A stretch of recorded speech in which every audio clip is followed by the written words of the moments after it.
There's more evidence tonight of the intense pressure on the NHS. Doctors strike as the deadlock with the government continues. This is the reality of medicine. And let's not forget that underneath that white coat is someone just like you and me. Someone who has limits.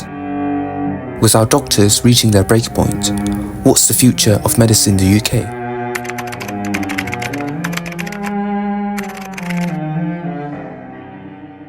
I think this notion that we do medicine for fun and it's a vocation and not a job, I think it's proven to be a fallacy. The vast majority of us, have the same struggles that most people in the UK do, irrespective of your profession. We have to pay our bills, we have to get up early in the morning and turn up to work and be on point, probably more than most professions with the nature of our work. I think calling it a vacation and to pretend that we do this for fun is not the case. We're grateful that we love our job, but it's not always fun. It's incredibly hard work. And I think that people are increasingly realizing that we're humans at the end of the day. We get tired, we have burnout, we have our own personal issues, which we try not to bring into work. And then when we do turn up to work, we got to just switch it on and do well for our patients. So I hope that the UK public has better understood, what a doctor's life entails, certainly since the pandemic, if not before. To be where we have got to has entailed a lot of personal sacrifice. Younger doctors need to spend less time on call, less time in hospital, so they can enjoy their personal life. I think that's completely fine. But then it would mean that the training would have to be longer, because it's impossible to attain the level required as a consultant surgeon in the UK without these hours of exposure. So I think there can be a compromise, there can be a balance, but then it has to be accepted by the younger doctors coming through that, okay, if they want to have more of a personal life, they want to have fewer sacrifices, which I agree with and is completely acceptable, then they have to accept that, okay, maybe when they qualify as a consultant, they might need to do more years as a junior consultant to be able to attain the level of a specialist, or perhaps the training needs to be longer as a resident. So you can have your cake and eat it, and that's the difficulty. In an ideal world, we'd all love not to do, 24-hour on calls and be in hospital all day. But the only reason that Yassar and myself are where we are is because we did that. And that's just the sad reality of it. Yes, a compromise can be struck. People should have more of a balanced quality of life. But when they join a profession like surgery or medicine, they have to accept that either they're going to train for a very long time, or if they want to train for a few years, then they will have to be exposed to these very long hours. I sort of disagree in parts with my esteemed colleague, Mr. Slesser, and I'll tell you why. I think that what we have to understand as society has changed. The way the internet and social media has taken over, it just simply wasn't there when we were younger. I think with that, the expectations of younger members of society, which includes medical students and junior doctors, has changed as well. Part of the big problem we have is attaining, talented youngsters to enter medicine, because no one wants to do it anymore because it's not an attractive job. Why would you want to do 24, 36-hour shifts and, get paid, not appropriately for that level of time and effort and the stress of the job compared to other professions?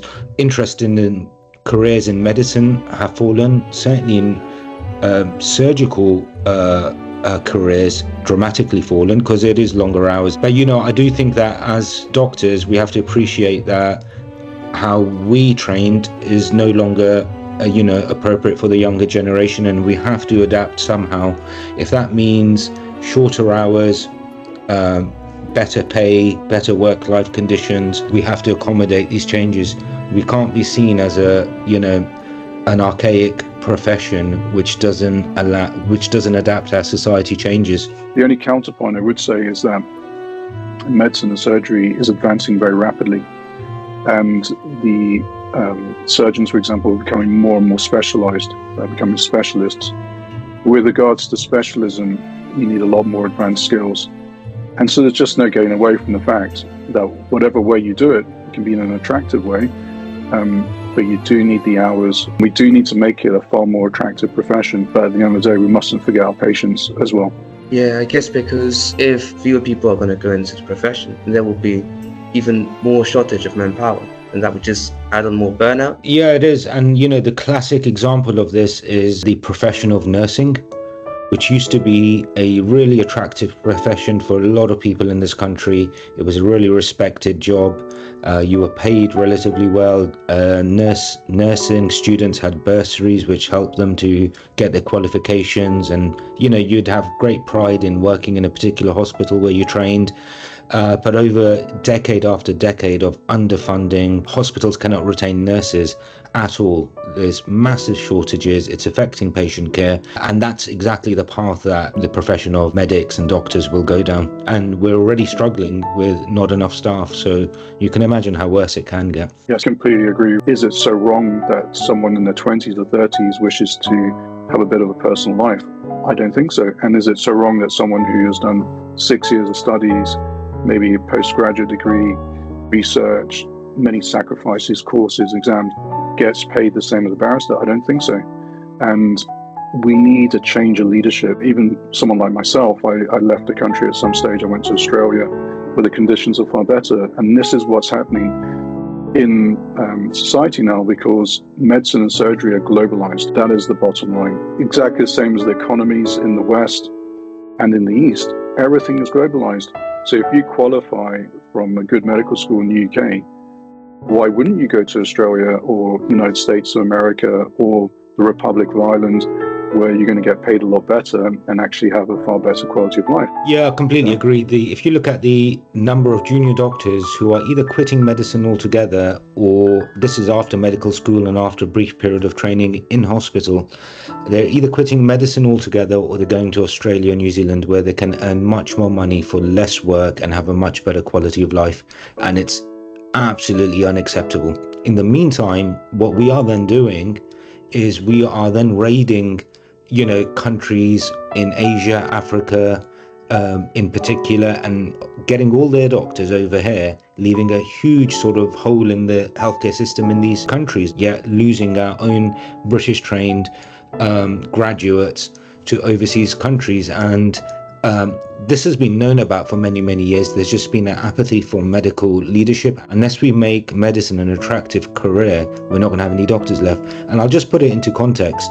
Alistair and I can walk into a job in most other countries and be earning 5 or 6 times what we're earning for much less work. We can quit our NHS jobs and go entirely into the private sector and earning probably 5-6 times the amount we do in the NHS for, in 3 days a week and have 4 days off. That's the problem with the NHS. That's why the consultants, junior doctors, nursing staff, everyone's been on strikes. Unless you make it an attractive profession, you're gonna end up losing everyone. You're gonna end up losing your talent to other countries, and it can't be simply replaced.